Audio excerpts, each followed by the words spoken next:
Hey there, everyone. My name is Ari, and I'm the host of Made of Metal, a motivational podcast where we tell stories about regular people overcoming insurmountable odds. So, welcome to my struggle of the week. Just a quick reminder with my podcast, I'm giving away AirPods for the holidays. I'm calling it my gratitude giveaway, in which I try to connect with somebody. I think I want to do it every other month and just give something back. So you can sign up for that giveaway on my website, madeofmetalpodcast.com, or you can go to my Instagram at Ari the Hippie and click the link in my bio, and you can sign up for the AirPods giveaway. You can use it for yourself, check the list off for somebody else. So you can do literally anything you want. But I really enjoy giving back. So please sign up. So this week, we are going to discuss honesty with yourself. So this is kind of building on last week's, in which we discussed managing stress.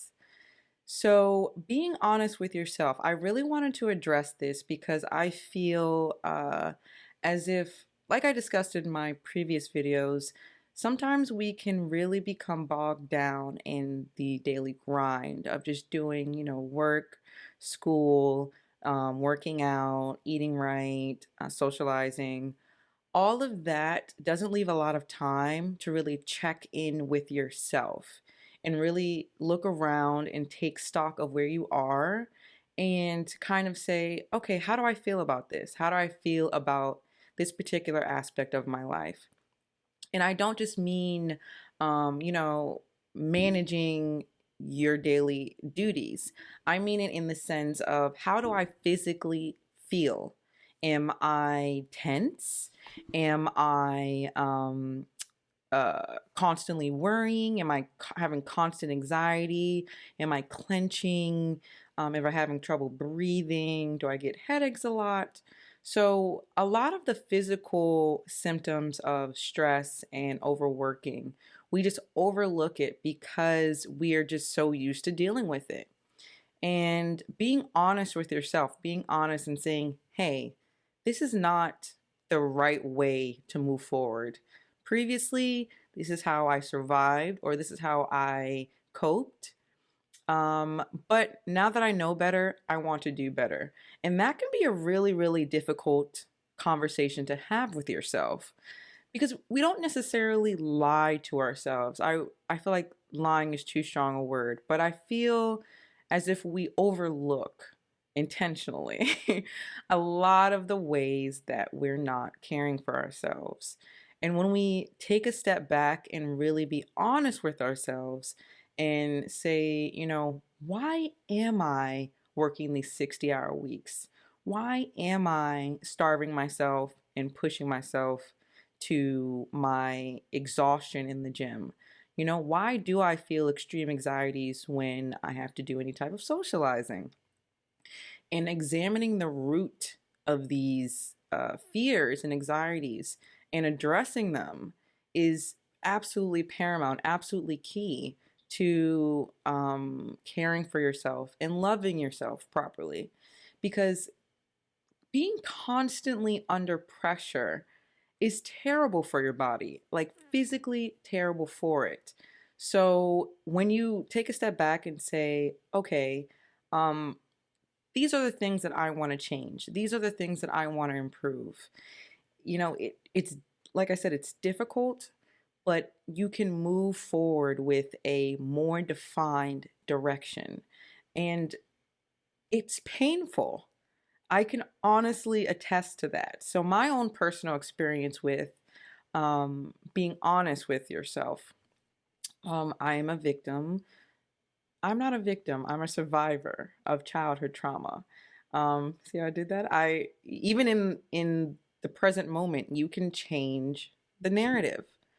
I'm a survivor of childhood trauma, and that manifests in me being, like I discussed in my previous videos, very anxious, very fear driven, very lack focused. I isolate myself. I can procrastinate. I doubt myself a lot.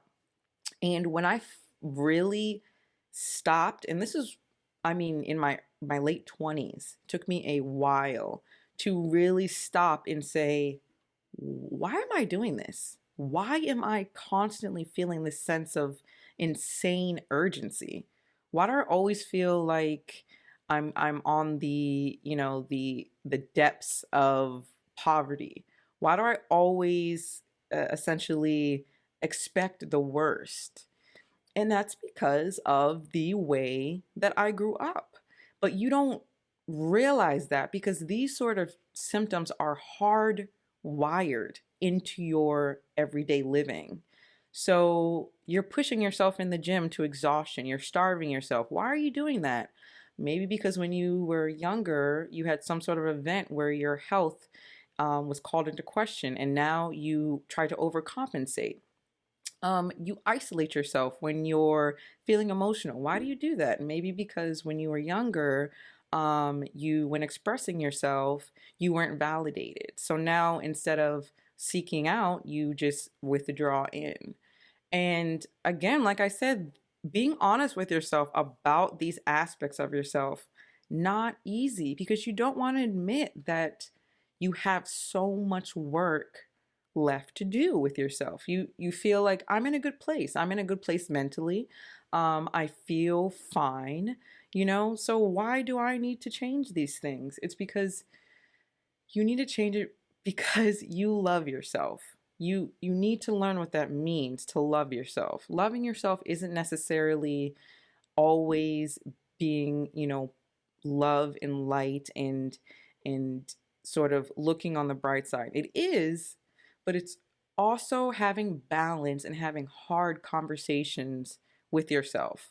It's saying, this is not good for me. What I'm doing to me is not good for me because I'm ignoring, you know, pertinent, uh, very, very important parts of myself that are affecting my ability to, live in peace. And that's not right. I shouldn't just be living in that sort of limbo. So being honest with yourself, taking the time to really be honest with yourself. Like I said, it's going to be hard, it's going to be painful, it's even going to be shocking when the transparency that you can have with yourself. You don't even realize how you may be sort of hiding from yourself, hiding parts of yourself from yourself. I know it doesn't quite sound like it jives, but that's how I would describe it. You are hiding parts of yourself from yourself. And once you confront those parts fully and say, no, no more, you're going to be so much better for it, truly. And you can help others do the same thing because it's, like I said, it's not easy and it's much more manageable when you have somebody sort of cheering you on, sort of supporting you. So I know isolating can seem like a really great idea, especially when going through these periods of introspection. But reaching out to others is just as effective, and building community and connecting with other people and saying, hey, I'm going through this. Super effective. Talking to a professional.